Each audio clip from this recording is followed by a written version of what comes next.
Na mtazamaji na mpenzi wa kituo hiki, ujambo na karibu tena mara nyingine katika kipindi chetu cha leo.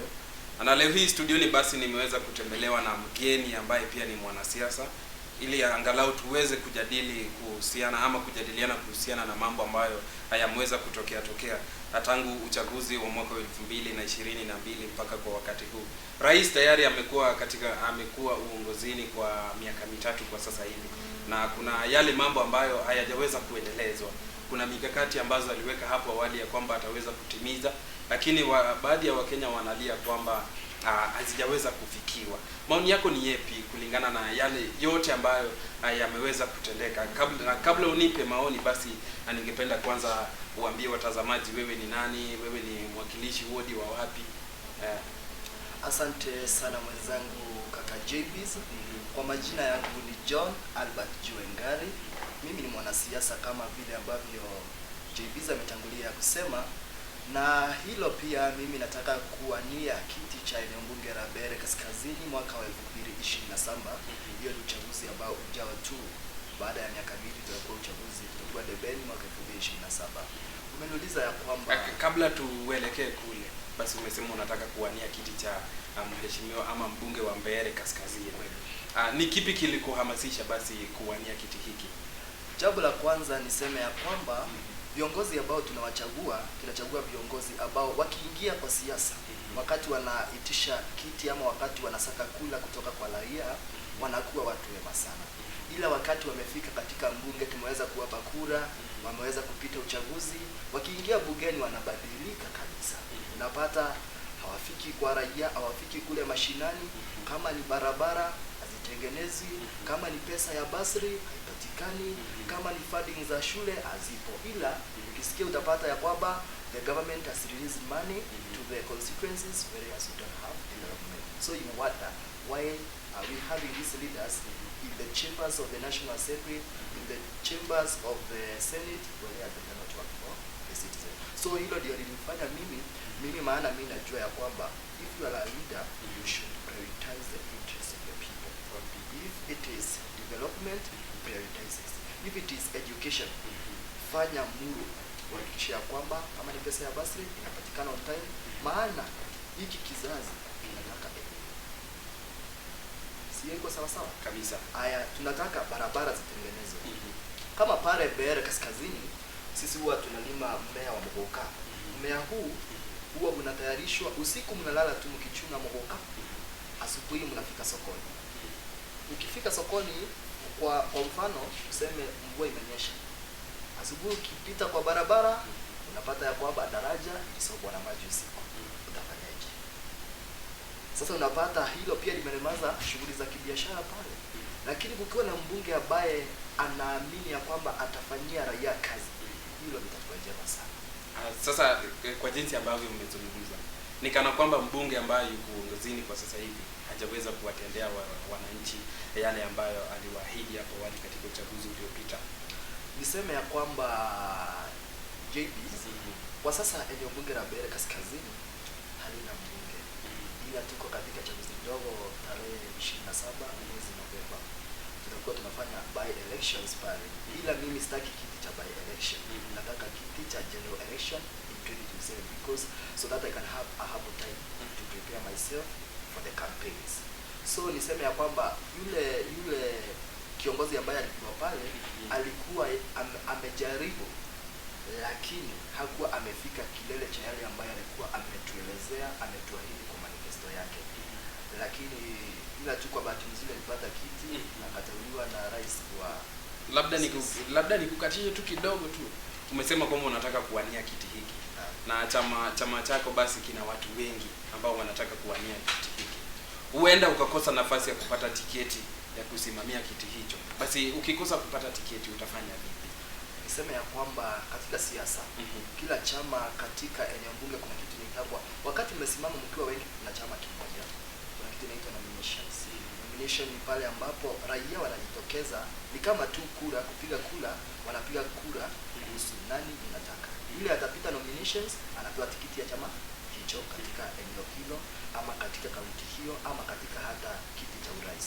Kwa hilo mimi iwapo itakuwa kile chama niko nacho kimesimama na watu wengi, katika uaniaji wa kiti hicho, basi mimi huenda nikasimama nikiwa tu huru binafsi, ama tunataka independent candidate.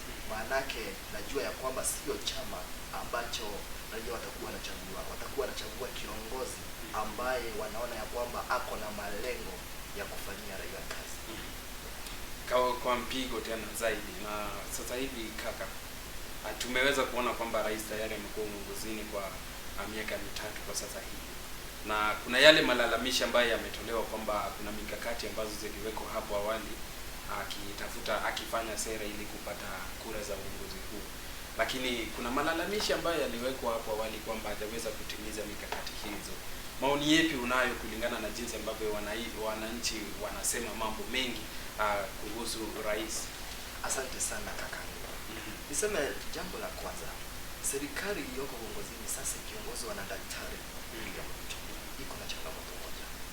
Changamoto ya kwanza, Rais Ruto amezingirwa na watu wengi ambao wanamshawishi, ambao tunawaitanga advisors, wengi hata kuliko wale walikuwa wa rais mstaafu Uhuru Kenyatta. Lakini ukiweza kutazama vile ambavyo wana advise rais, unaona kwa ukweli hakuna kuadvisiwa, anaadvisiwa.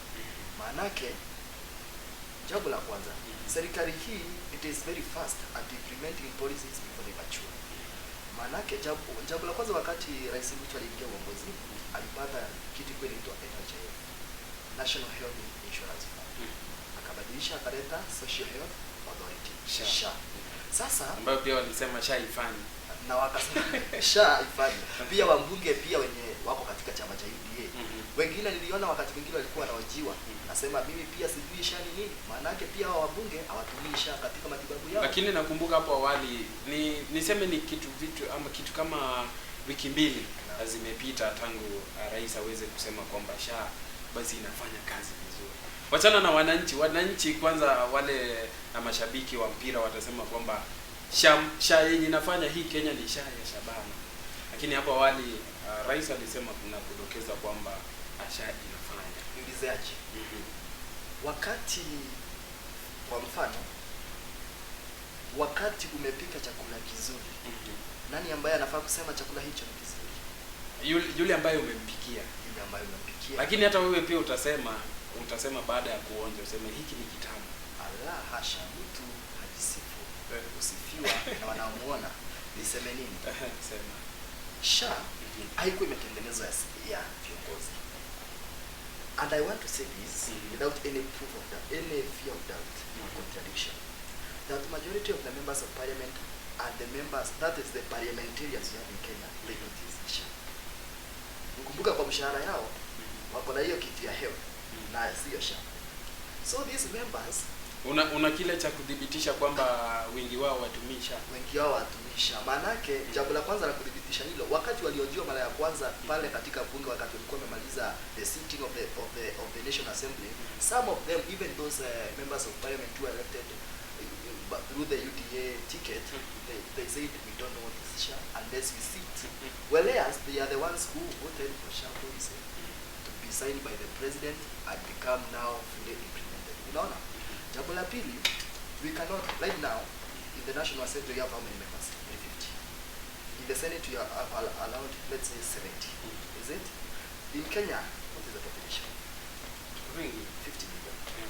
So 350 plus 80. What is that? Piga hesabu.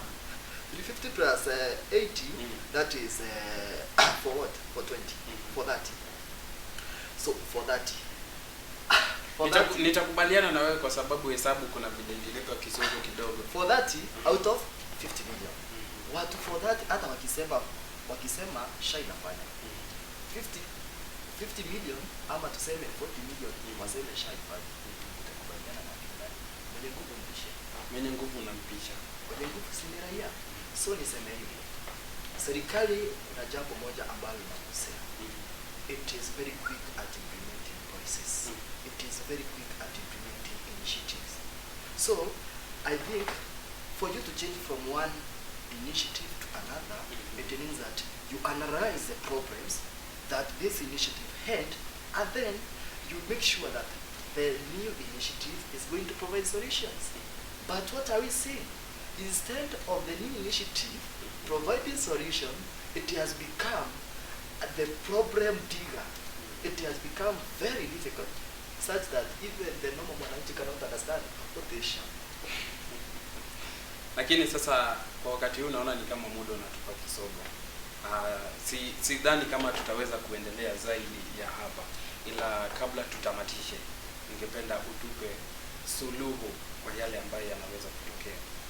Ni yepi unaweza penda kuambia serikali, ama serikali inafaa ifanye vipi ili kuweza kupata suluhisho kwa matatizo ambayo yamekuwa hapo awali kwa miaka mitatu ambazo zimepita? Jambo la kwanza, serikali sikiza Wakenya. This is a democratic government, a democratic country. Under Chapter 4 of the Constitution of Kenya 2010, that is the Bill of Rights, it guarantees the citizen the freedom of assembly, the freedom to speak their opinions to the government. Secondly, serikali ikiongozwa na the executive body, which is headed, that is cabinet, headed by the president as the chair of the cabinet, they make sure that they don't contradict the independent bodies in Kenya. We have the judiciary, that is an independent body. So, make sure that the independent bodies, which are established by the Constitution, they remain independent. Because now the contradiction of the independent bodies is the one which is draining the development in the country. Because when the group of lawyers, that is the RSK, go to sue the government, then there is nothing which can happen, because already the judiciary is in the pocket of the cabinet. So let the independent bodies remain independent. Second, thirdly, in these cases of abduction and forced disappearances, we cannot kill the old generation. We are the future Kenya. We are the future president. We are the future speakers of the National Assembly and the Senate. We are future ministers and PSCs in Kenya. If you want to kill us, and remember the youths are the backbone of any country. We are the backbone. So make sure that our badala ya kukuja, for instance, kama sahi a certain blogger who is a youth amefanya jambo kwa mtandao, instead ya contact with jamaa, why can't you call this guy, summon him, and try to mend him on how he can do that thing in a better way, on a positive manner, instead of abducting someone. Because wakati umeabduct mtoto, that is now inducting the face of the government. Na unajua hata kama si wewe ulifanya, because si president anafanyanga, lakini sisi tunajua wewe ulifanya because you are the master planner. When you issue an executive order, then everything will be solved. Sawa, tumeweza kufika tamati, na ningependa utazame ile kamera uambie wananchi jambo moja ama jambo la mwisho, sana kwa wale ambao ungependa wakupe kura zao katika uchaguzi ujao. Asante sana kwa nafasi hii.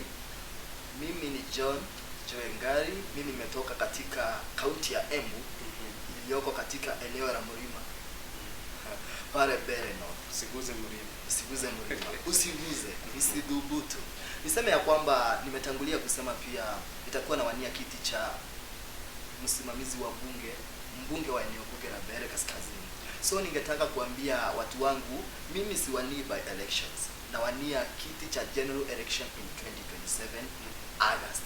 So watu wangu, make sure that ninawaomba tu mnipe kura zenu 2027, niwafanyie kazi ili tuweze kutransform, to change Mbeere North. Education sector ibadilishwe, the infrastructure, the roads, electricity yakikisha inabadilishwa, na wale vulnerable groups wahakikisha ya kwamba wamekuwa sorted, because my government is government for all. My leadership is leadership for all. I thank you. Nimeshukuru sana mpenzi mtazamaji kwa kujiunga nasi toka mwanzo mpaka tumeweza kufika tamati ya kipindi hiki cha leo. Basi ningependa kukurai kwamba uweze kuungana nasi tena wakati mwingine kwa kipindi kama hiki. Mheshimiwa John, basi ningependa kusema pia shukran kwa kuitikia wito wetu ili pia kuweza kujiunga nasi leo hii katika mjadala wetu ambao tumeweza kufika tamati yake siku hii ya leo. Na nafahamika kama JBs, na ningependa kutoa shukrani za dhati kwa wapiga picha wangu Trinzi Yecha pale wakiwa na Kim na director Kimangoto. Wakati mwingine majaliwa.